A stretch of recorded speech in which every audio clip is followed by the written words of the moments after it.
s'assurer de l'impact de nos investissements, il faut que nous ayons des objectifs clairs et des moyens efficaces.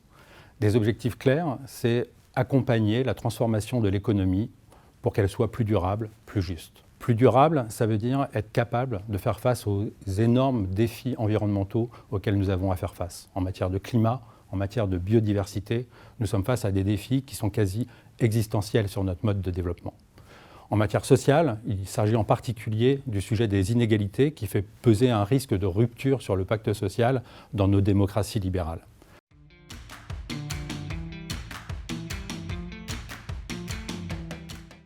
Ça, ce sont nos objectifs.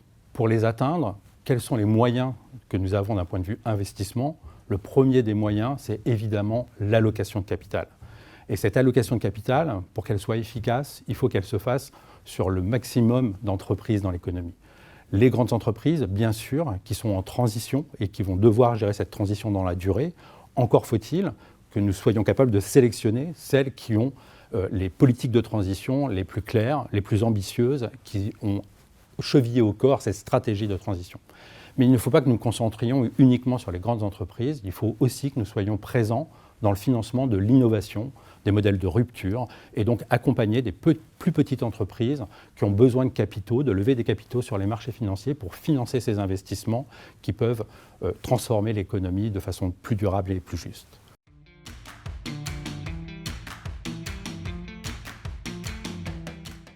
L'investissement n'est évidemment pas le seul moyen. Nous avons aussi un moyen qui est un engagement. L'engagement en tant que société de gestion, nous avons sur la place pour faire que la finance renoue avec ce qu'elle a de plus noble, c'est-à-dire sa capacité à accompagner l'économie réelle, à la financer de façon pérenne à moyen et long terme. Et puis, il n'y a pas que l'engagement de place, il y a aussi l'engagement actionnarial, l'engagement auprès des entreprises que nous finançons pour s'assurer que nous pesions dans leur choix de décision et s'assurer qu'elles mettent, encore une fois, ces objectifs de transition et d'innovation au cœur de leur stratégie.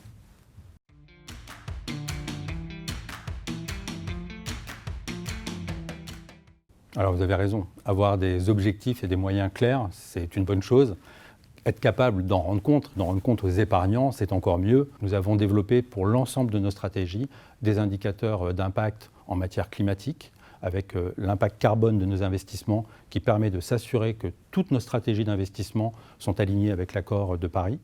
Nous avons développé des indicateurs d'égalité hommes-femmes également sur les sujets sociaux, des indicateurs de création d'emplois. Et plus généralement, nous montrons dans nos reportings d'impact que nous publions de façon tout à fait transparente comment toutes nos stratégies d'investissement contribuent aux objectifs de développement durable tels que définis par les Nations Unies. Ça, ce sont des indicateurs qui sont présents sur toutes nos stratégies. Et puis, nous avons aussi des indicateurs plus granulaires sur des stratégies spécifiques, en particulier en matière environnementale. Quand vous êtes sur des stratégies type obligations vertes ou actions environnement, nous publions concrètement les éco-activités que nous avons financées dans ces stratégies en matière d'énergie renouvelable, d'efficacité énergétique, de mobilité propre, de bâtiments durables, etc. Nous allons bientôt publier aussi un indicateur de biodiversité dans nos stratégies très prochainement.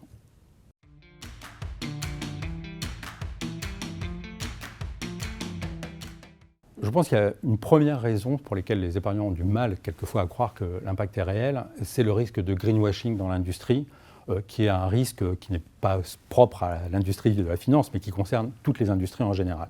Ces sujets devenant extrêmement importants, il va de soi que beaucoup d'acteurs se mettent à cette question de la finance durable. Or, évidemment, il y a des ambitions très différentes en matière d'intégration environnementale et sociale dans les stratégies d'investissement. Et avec toute la communication sur l'intégration de ces critères, les épargnants peuvent se retrouver perdus avec des labels très larges qui embrassent des types d'approches très très fortes. De ce point de vue-là, il me semble que le seul élément auquel les épargnants peuvent aujourd'hui se raccrocher, c'est l'émergence nouvelle d'une réglementation européenne sur ces sujets qui vise à catégoriser les stratégies d'investissement avec une catégorie extrêmement ambitieuse qui vise à classer l'ensemble des fonds qui ont des objectifs environnementaux et sociaux et qui investissent à 100% de façon durable.